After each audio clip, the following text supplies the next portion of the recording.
Check out FlipsideGaming.com for all your gaming needs. Use the promo code HEROES to save 10% on all orders over $10 and support the channel at the same time. Hey there, this is John from Heroes and Legends, and welcome to this special edition of the Magic the Gathering Market Watch, where we're going to look at Iconic Masters singles. It's been 2 weeks since the set came out now.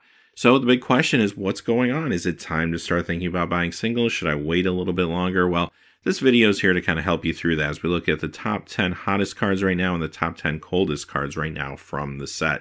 So without any further ado, let's get into it. We're going to begin with the top 10 Iconic Masters cards that have lost value this week. So you're going to see a lot of cards dropping, some of them dropping relatively quickly. Mostly, though, they're rares for the most part. There's only one mythic on this list as we get into it. So we'll start off with number 10. Knight of the Reliquary, down 45 cents to $4. Knight's a great card. It's seen a lot of success in a lot of different decks. Nightfall decks in Modern, 4-color loan decks in Legacy. But it has been reprinted a number of times now, so not too surprising that seeing this at rare is going to lead to a drop-off. There's a lot of product out there right now. I mean, there's still a lot of product being open, a lot of product in the market. So not too surprising that these rares, at least a lot of them, are going to take a hit this week. Number 9, Glimpse the Unthinkable, down 54 cents to $9.24. One of the interesting things about a number of cards that you'll see on the list today and cards that are just generally in the set, a lot of them, especially a rare, are great cards that had not super high demand, but they had a really low supply out there in the market. This is a good example of that. This is an awesome casual card. Every once in a while, there'll be this modern Esper Mill deck that sneaks in there that plays this, but for the most part, it's a casual card. And it's not that this card had a huge demand on it necessarily, but it was never reprinted. It was from the original Ravnica block. And it saw some nice increases over time just due to the fact that there are a lot of people clamoring for it. So now you have the card released as a rare in this set. It's hitting the market kind of hard at this point. So you're seeing some pretty strong declines. I think that will continue with cards like this one. Number 8, Kokusho, the Evening Star, down 56 cents to $7.66. Great commander card, and again, another one that at rare starting to feel a little saturated out there. Number 7, Magus of the Moon, down 56 cents to $9.96. Another good example of a card that had a pretty high demand on it and a pretty low supply. Great that this got a reprint. This has actually fallen into a very affordable price range now. This isn't for every deck. Some decks would rather just have Blood Moon. But for the decks that want to put a little more pressure on the opponent as well, like say Big Red and Legacy, this is a pretty good choice. Number 7, Sarah Ascendant, down 65 cents to $7.99. Another card that doesn't have huge demand on it necessarily, but still shows up every once in a while in Modern. Those Martyr decks haven't completely gone away. There's still a few floating around, and every once in a while one will put up a good result in a tournament. Still a great casual card though, but even so, considering it's a rare, it is going down a little bit more this week. Grove of the Burn Willows, down 74 cents to $15 at number 5. And this is a card that combos very well with Punishing Fire. And it shows up in multiple formats. This is great in lands decks, 4-color loam decks, among other places. Number 4, Auriok Champion, down 93 cents to $6.50. This is a card that, again, doesn't see as much modern play maybe as it once did, but it really desperately needed a reprint. Again, another great casual card, and every once in a while it does show up in some modern sideboards. Number 3, Ancestral Vision, down $1.02 to $18.43. So this one's taking a little bit of a hit. Couple reasons for this, obviously, being reprinted in the set at rare doesn't help, but another reason is the fact that, again, it is seeing a little bit less percentage of play than it has recently, probably ever since it's been unbanned. This is probably the lowest I've seen a percentage of play. Now, is it still out there? Of course it is. Control decks are going to love this, especially your Azorius Jeskai control decks. They're still going to run this card, but you're not seeing it quite as much as you were at one point. So because of that, it is down a little harder than maybe some of the other cards that we're seeing in this set. But I will point out, too, the John Avon art does look really cool. I love the original art, but the John Avon art does look cool. Number 2, Flusterstorm, down $2.21 to $27.15. Okay, this is a pretty high-ticket rare. It still is, even though it is declining relatively rapidly. Now, the card originally from Commander 2011, at one point, that version of the card was up to $100. But again, it was more due to scarcity than really anything else. A card that we'll see play in casual formats, Vintage, and Legacy. But it was really the short supply that really drove the price of this card. So it's going to be interesting to see where this lands as the supply increases. Number 1, Here's our only mythic on the list, actually, Mana Drain. Probably not super surprising because it's just the most valuable card. It stands to reason it's going to lose the most value as packs get open.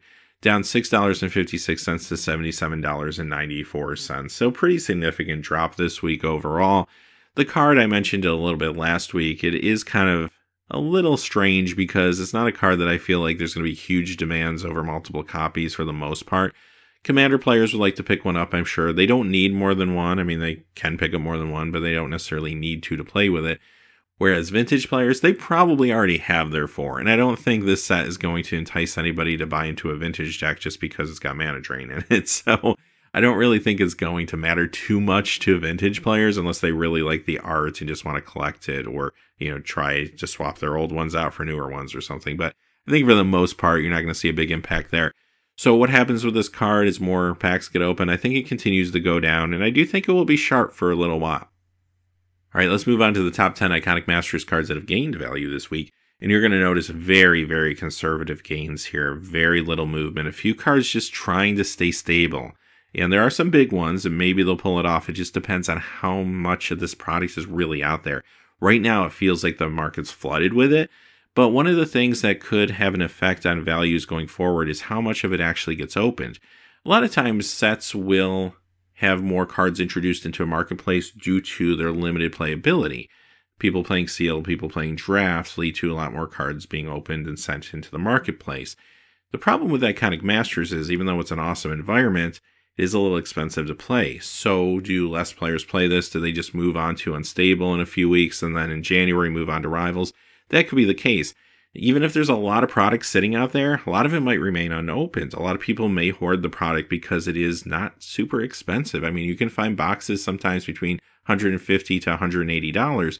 And there are people that will gamble on that and say, you know what? If I can get a whole bunch of these boxes cheap right now, a year, 2 years down the road, these are still great cards. They will go up in value. And even if I can just get the box to go up $100, that is profit for me. So anyone who's in it for the long term may buy sealed product and keep it, which means these singles might not be as crazy abundant in the marketplace. We're just going to have to wait and see how that unfolds. The other wild card in this is, of course, big box stores. Will the Targets and Walmarts get more stock of this? Will they restock another time, or will there be no more? Will it just be cut off? We just don't know those answers yet. So it's hard to say exactly what's going to happen, but due to the uncertainty, there's not a ton of movement in cards going up in value. You're going to see that here. Number 10, Charmbreaker Devils. This could have been any card, up a cent to 26 cents this week. Number 9, Sheroldred Whispering One. Again, only up a cent to 10.49. Now, yes, this probably could have been any card again, but it is worthy to note that this is holding steady. It is a mythic, and it is at least holding steady, so that does mean something in the scheme of things. Now, will it go down in a few more weeks as more packs get open? It's very likely, but we'll have to kind of watch it closely. Number 8, Mindstone. This one's a common, up 2 cents to 22 cents. And yeah, this again probably could have been almost any card on the list, but Mindstone's a great card. It's awesome and limited for sure, and it does see modern play sometimes in like Eldrazi Tron.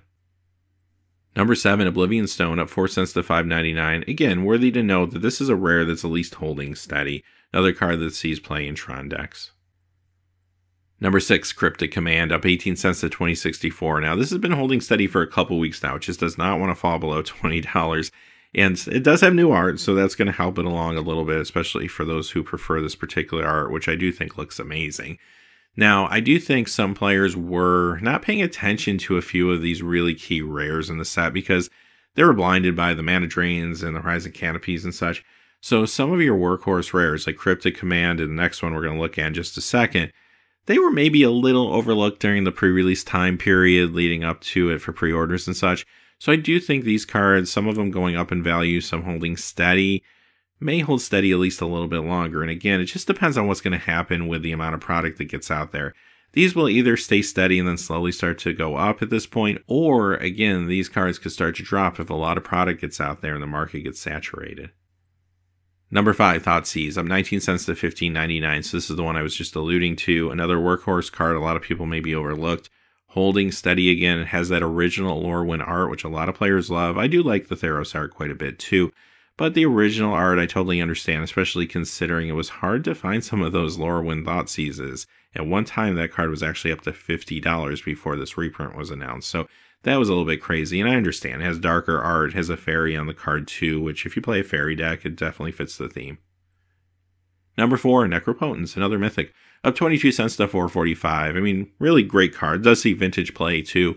And it's going up a little bit this week. I don't really see it going up much more than this, though. This card was actually just in Eternal Masters not too long ago as well as a mythic. Number 3, Consecrated Sphinx, up 28 cents to $13.19. A card, again, that doesn't see a whole lot of modern play anymore. Sometimes some vintage play, but it is an awesome card for Commander, and I do think that's what's driving it to hold steady and just go up a little bit this week. Number 2, Aether Vial, up 30 cents to $33.45. So last week, this was a big climber. This week, it's pretty much holding steady, just going up a little bit. So why is that? Well, the reason it was spiking last week was just due to the demand from the Humans deck. People trying to assemble that human tribal deck for Modern. So Aether Vial was a key part of that deck, and a lot of players were just kind of waiting for the set to come out. They thought they could get it a little bit cheaper, and they did. But it did drive price points of this card up a little bit last week. So between more and more players kind of assembling that deck and more packs being opened, you can expect this to stabilize, maybe even start going down next week. We'll have to wait and see. Number 1, Archangel of Thune, up 32 cents to $13. A card that sometimes does see some modern play in Obs on Company, like as a one-of or something like that. But really, for the most part, just a fantastic casual card, really awesome in Commander. So yeah, this card is something that, again, needed a reprint desperately. Like, it just was never reprinted. It was definitely overdue for a reprint. And even though there's a high demand for this card among a lot of the players that have been looking for it for a long time, it is a mythic as well. But even with all that going for it, only up 32 cents. I mean, not significant. Again, if more product hits the marketplace over the next few weeks, you could see some really serious stabilization, maybe even a decline in this card too, believe it or not. So yeah, it's interesting to see what's going to happen. If you're interested in buying singles, I would still wait a little longer. I think the only time you might see a spike, at least in the not too distant future, is if one of these cards does well in a tournament. Just like you would normally see a card spike due to a good tournament performance. So nothing out of the ordinary there. Other than that, I think most of these cards are just going to stay stable, maybe just creep up a few cents here and there, a few dimes here and there, and a lot of them I think will continue to drop. Now tomorrow we'll do our regular edition of the Market Watch, so tune in there. We're not going to talk about the Iconic Master singles since we did that today, but we are going to talk about everything else like we normally do, including some uncards, some silver bordered cards, believe it or not. And we will be discussing what a lot of the original versions of these cards will be doing, so check that out. But until next time, hey, thanks for watching. Please remember to like and subscribe, and have a great day. Hey, thanks for watching. This video is made possible by the generous support of viewers like you on Patreon. Check out the description below for links to our Patreon page as well as our Amazon affiliate store, where a small percentage of all sales will also help support the channel. Finally, if you haven't had a chance yet to subscribe, hit that subscribe button so you don't miss any new videos on Heroes and Legends. Talk to you again soon, and have a great day.